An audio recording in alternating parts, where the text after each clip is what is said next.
gece yüzlüğü yüz ver yana, yönü ütkömün söz ver yana, gününden özgür yana. Tüvelemedi gözler yara, Gözler yara, gözler yara, gözler yara. tüvelemedi gözler yara.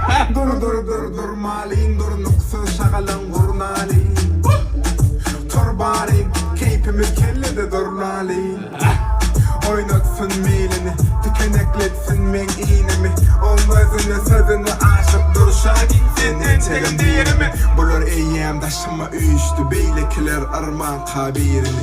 Görüplün işleri biçti, bulur bilen atıram der tirimi. Gece yüzlüğü yüzler yana, yana ütkömün sözler yana, gününden özgür yana. Tüvelemedi, gözler yara, Gözler yara, gözler yara.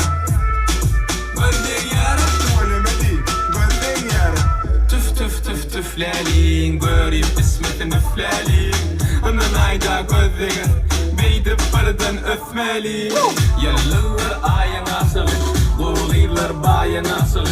Ol yetlen bari yalan dost, kuğuylar bayın asılı. Suğun edine övce gözümü, söymen meni söyce gözümü. Kollan men barca sözümü, yıllan üstünde görce gözümü. Gece yüzlüğü yüz ver yana, yönü ütkömün söz ver yana, gününden özgür yana. Tüvelemedi gözler yara, Gözler yara, gözler yara. gözler yara. Yalnız bu Mas kıyvattım füyecek düşmüş, etkenin işleri pişmiş.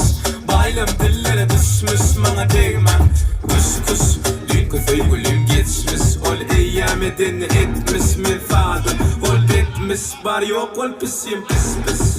Oklanım keşfettim, köp yürü almak esret. Söygü näme diyen soruğun cevabı şu, fetirlerde adı dur, İsmail koşmak şirin. Ovudun yürek koyduk, iyidinna dengderin. Ütlaşık bolupsınız, geyip bağıt donunu. Gözdilen borusun, aşık etsin yolunu. Mehriginne cemiz hemdi, merdan ağamız. Toyunuz mübarek hem baklı olsun oğlunuz. Bugün burullu kan, arzulik iyicelen bir. Bu iki aşığım, ütlaşık başlar etir.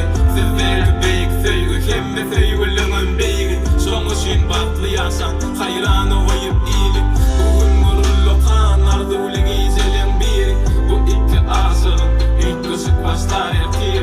Sizler beyik söygü, hemme söygülünün beyik. Son için baklı yaşam, hayranı koyup iyilik. Belki köy mekanı, aşıklığın mekanı. Serin bilen İsmail'e bağlayak nikani. Siz için çalın ya dost, bu söygü mukamı. Siz için açılın mukaddef nikah kitabı. Söygü